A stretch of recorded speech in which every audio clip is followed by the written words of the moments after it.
The other day I ended up in a bit of a deep dive, a dark rabbit hole looking at old execution devices. Happy Christmas, by the way. I hope you all had a fantastic time. You consumed as hard as you could, I know I did. But yeah, back to the execution devices. And one execution device in particular I was looking at, which was the French guillotine. Now, the French guillotine, which was used to cleanly slice people's heads off in a quick motion. And what absolutely blows my mind about the French guillotine, in fact, I'll ask you, when do you think the last execution took place in France via the French guillotine? I'll give you a second. There we go. It was, in fact, in 1977, which to me just doesn't seem right. It seems like such an ancient medieval form of killing people, and yet it was still used in 1977, not even that long ago. In fact, the same year that the first Star Wars movie came out. Imagine trying to plan your day, saying to your missus, look, if we make the 4 o'clock execution, we might be able to still make the 5 o'clock showing of A New Hope. But what has all that got to do with this video today? Well, I've come to Halifax, a town in the northwest of England in Yorkshire, an old industrial mill town. You probably know it for Eureka, the children's museum. If you grew up probably post 1985 and were from the north of England, I'm sure that you visited Eureka. Or maybe you know it for the Peace Hall, the great venue where loads of bands are playing recently. But what you might not know about Halifax is that it had an early form of the guillotine, but predating the French guillotine, maybe even back to the 1200s, the famous Halifax Gibbet. And look what I've just come across here. I am currently on Gibbet Street in Halifax, the street where the gibbet was, and I'm pretty sure there's still some history. So we're gonna go in search of that today and talk about just how deadly this town once was and how maybe it inspired a whole world of execution devices. But yeah, Gibbet Street.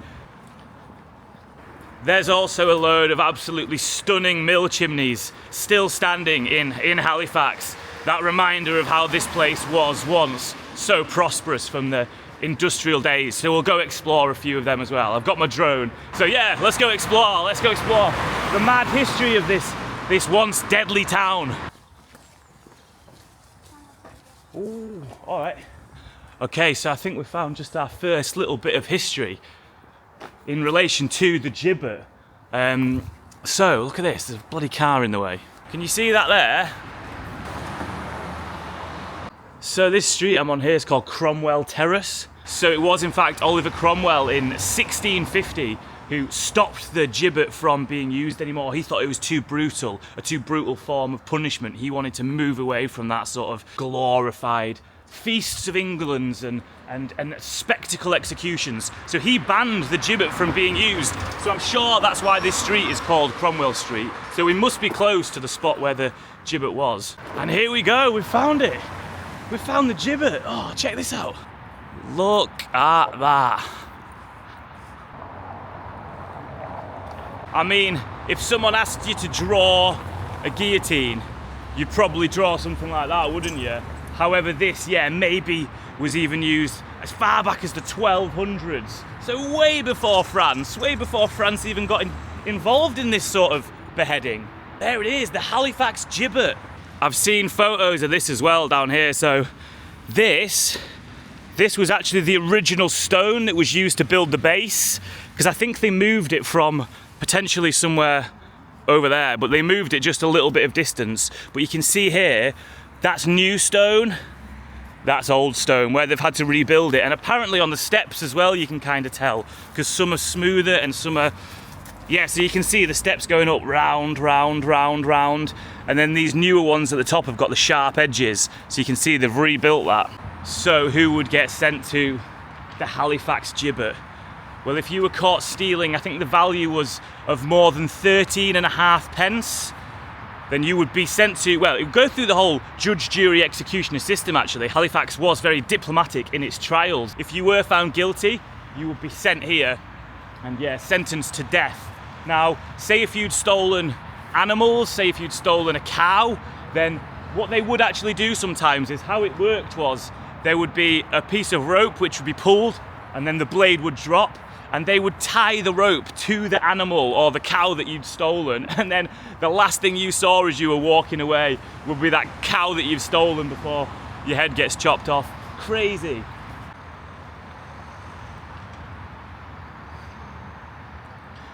So executions by beheading in Halifax have been dated back to around the 1200s, but they're not sure if all of those were used on this specific gibbet device because, well, a lot of parish records weren't kept, just documents weren't kept until about the 1500s. But they know that there was probably around 50 people definitely recorded to have been killed on this specific device. Not this one, because this is a replica that they put up in the 70s, but yeah, on the gibbet. But there was probably loads more. So there was a very specific rule about gibbet's law. Say if you'd been sent to the jury, yeah, you'd been found guilty, sentenced to death by the gibbet. Once you've got your head in that bit there, and you were waiting to basically have your head chopped off, once they released the blade, if for some reason you could get your head out of there and escape the local area and escape the local boundary, if you could get there and escape, you would be free. They could not come and get you. That actually happened. 2 times, 2 people managed to escape the blade falling and get over the boundary line and find their freedom. One became known as the running man, who sadly actually did return to Halifax 7 years later and was sent back to the gibbet and then killed. But that's crazy that for some reason, if that blade just momentarily hovered for some reason and you could get out before it fell, you were free. And I think there's a pub as well somewhere, so we'll go find that. Yeah, we'll go find the pub, called the Running Man, I believe. But it says here you stand at a site of great heartbreak and tragedy, where many met a violent death. Now let's go look at some chimney. So Halifax, along with its deadly past, was once an incredibly wealthy town, and you can tell how wealthy a town was by the standard of the chimneys that they had. And wow, up there in the distance, it's a beauty of a chimney. I'm surprised I've never come here before, you know, because I love my chimney. Right, here we go. Now we're getting to the juicy part of the video. The chimneys are here, look at that. There's one there, see that one there? I do want to go look at that one, but it's the one over there, just behind that building. Here we go, here's the first one. Dean Clough Mill chimney. Now normally me coming across something like that would be absolutely spectacular and I'd be buzzing. And that is very good, it's a good bit of chimney. But this thing in the distance, Jesus, look at this. It is an absolutely spectacular bit of work, that. The crown on the top. I'm gonna have to get my drone up and fly around this. It could be one of the best I've ever seen. It really could. Look at the beautiful mill, look how long it is. Oh, and through the fucking flames and fire comes the chimney. Look at that. Good God. We are stepping into the heavyweight division of chimneys now. You ain't going 12 rounds with that thing. It is genuinely gorgeous. Wow, I wonder how high that is. Oh, it absolutely astonishes me that we used to build stuff like this. Look at that as well, yeah. AD 1857. Look at that. AD 1857. That was built. That absolute beauty. The fact they managed to get something that high into the sky in 1857. Like nearly 200 years ago, 170 years ago, they built that. I wish I could touch it. It's a bit too high for me to get up. Metaphorical touch. What was the last great thing that we built in England? I assume as well that one's here to stay. It's so beautiful, it fits so perfectly with the landscape.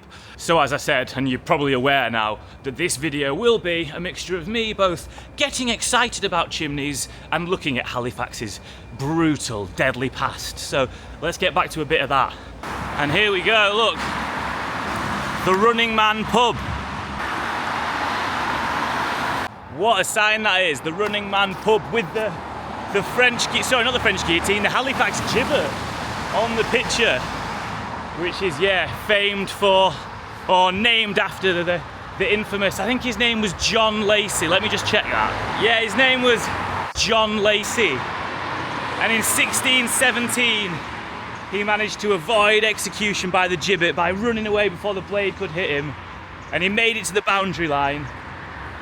And then in 2024 he's still got a pub named after him. That's so cool. Let's go in and have a pint.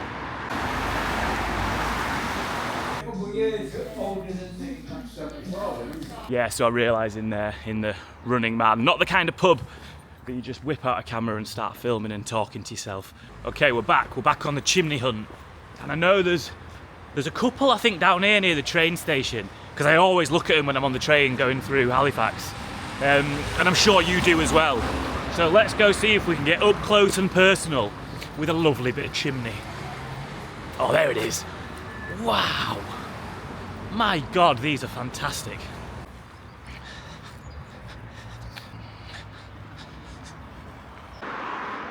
Yeah, so this one's well nice, and yeah, I'll be able to get up to this one and touch it. Real good chimney, and it's got that, what is that? The nice pattern on it, the black pattern going up it, which I'm guessing is to help keep the bricks together. Go on. There we go. Nice, let's have a little look round and see what it's on.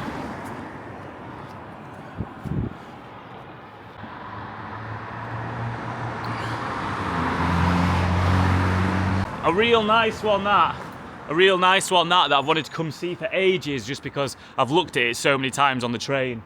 The top blocked off. I do prefer the ones you can kind of look down a little bit, but yeah, really good. And the nice thing is, when I flew it up, I saw in the distance another chimney, not far away, so let's wander to that before we get back to the executions. So when you are chimney spotting, you're guaranteed to get your steps in. Wow, and we made it, and there she is. Bloody hell. Look at that one. It was a bit of a trek, but we made it. Ooh, what a beast. The beast from the east. And Shaw Lodge, little bit of advertisement on the top. Man. Look at that big fat bottom as well. Look at that. It's a nice little cobbled street as well. Ah, nice. Next to the Stone Carving Association. That's what we like to see. We're in. Wow. This is a great one. And look, you can see the old flue here. This here is the underground flue for the chimney, where all the smoke would have been drawn along before going up. Look at that. But yeah, that is a good one. That is a really good one. So when I was flying up in the sky then with my drone, I saw some others. It looked like there was maybe 3 chimneys altogether in the woods. So I'm gonna head that way and just see if I can find those 3 chimneys, because that'd be lovely. That'd be lovely to find. But yeah, all right, let's crack on. And I was right as well. Check this out. So you got one here. You can see the date on it there, 1914. So there's that one there, and then there's like one over here.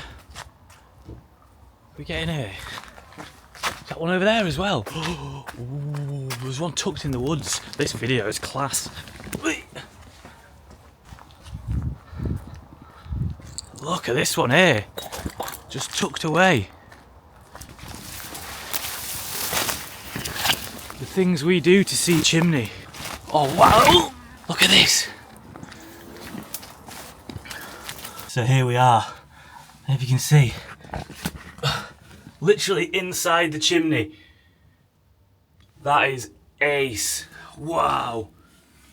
Bit sketchy, it looks like that bit up there might fall. But that is very, very cool. Oh, amazing.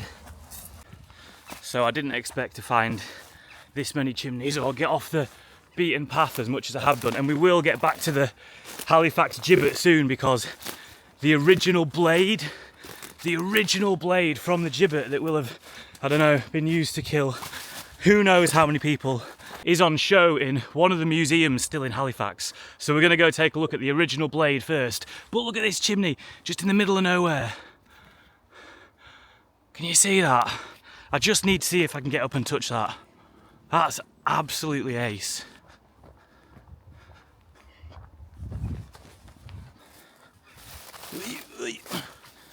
A lonely chimney in the middle of nowhere.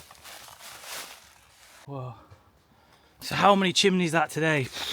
5, 6 so far? And it just goes to show how wealthy this place was. That's wobbly. It just goes to show how wealthy this place was with all these grand chimneys. Well, these ones aren't even grand. Pretty small in the middle of nowhere, but shows that industry was happening here as well on the hillsides. But right, let's get back to the final bit of the bloody history of Halifax by going to look at the blade, the actual blade that was used on the gibbet. And then I've got one more chimney to show you, and then we'll bow out. We'll bow out for 2024. And head into 2025. So my audio decided to cut out here, so you've got me doing a narration, but I headed down to Bankfield Museum where the original blade of the gibbet is kept. It's an incredible building, so ornate, some absolutely incredible artwork all over the walls. In fact, I got caught filming this bit and this lady said, "Is there anything else you'd like to see?" And I said, "Yes, I'm not here just to look at that. I want to see the Halifax Gibbet."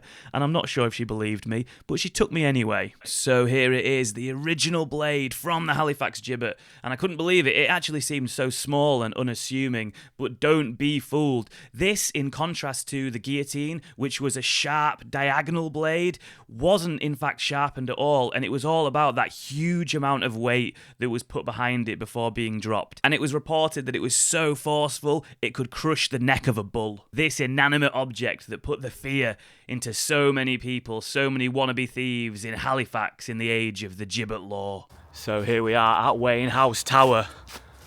The absolute Don Corleone of chimneys that you cannot miss if you are driving through the Calder Valley. You will just see it, whether you want to or not. Look at it. It is a behemoth. It's a beauty. So the annoying thing about this chimney is, recently they did an open day where you could walk up it because they've got the stairs that go all the way to the top. It's like 400 stairs or something. And I went along, it was absolutely great. And I filmed it and I was going to put it in this video. And the footage got corroded or corrupted or something. And it's, not able to be used. If I am honest, it was just like me struggling to walk up like 500 stairs, out of breath, just like that. And then the view from the top, the camera doesn't do it justice. It's nice looking at it, to be honest. It's much nicer just looking at it from the outside. Do get a chance, if it's ever open again, to go have a look, but it's probably nicer even today just for this video, me looking at it. Let's go give it a pat. I have given this one a pat on the bottom before, but it can have another. There you go. But Wayne House Tower, it's interesting actually, because technically it's a folly, not actually a chimney. So down here in the valley, hopefully I'll have my drone up at this point, you can see lots of it. The original chimney was built to serve a dye works, which is down there somewhere in the valley. And then that was never actually used. I think the dye works was shut down or either sold off. But the brick chimney is actually on the inside of this. If you ever go in, you'll walk around the traditional chimney, which was the one that would have been used. All this on the outside is purely just for show. It's just grandeur. And the story goes that the fellow who built it, one of his neighbours, one of his rich neighbours had said, "Oh, I'm going to build this really secluded bit of land that no one will be able to see into." So he built the giant folly around the old chimney so he could spy into his neighbour's garden. Don't know if that's true, but I love it. But if I'm honest, not actually my favourite chimney of the day. It's very grand, it's very beautiful. I've seen a lot of them like this before, but I just prefer the traditional red brick ones, if I'm honest. I think my favourite one of the day was that really little one I found up in the woods somewhere that you could actually look inside. Or that first one, the first circular one, the one with like the crown on top. That one was absolutely ace. I did like that one. So I hope you've enjoyed this little video today, a little ramble through Halifax, looking at its bloody history. And the cool history that still remains. And it is ace that this town, I think there's only a few that are like this. There's Bradford, Burnley, Halifax, where there's just so many chimneys left on show. But there's not many. A lot of these northern towns just got rid of most of them, which is a shame. I think preservation of them is so important because, like, I've been up the Eiffel Tower, yeah? The Eiffel Tower was crap. That thing there is way more fun to go up than the Eiffel Tower. And the queue was like, there was like 6 of us. But Halifax does a good job because it is preserving its history. It's got all its chimneys on show. It's got the replica gibbet that you can go look at. It's preserving its bloody history, reminding you what this place was once about. They've still got the blade in the museum. I think it's ace, like, and even me living close by, you can sometimes forget that, because I was always going, oh, I need to go to this place to find the chimneys, oh, I need to go to this. Sometimes the good shit's right on your doorstep.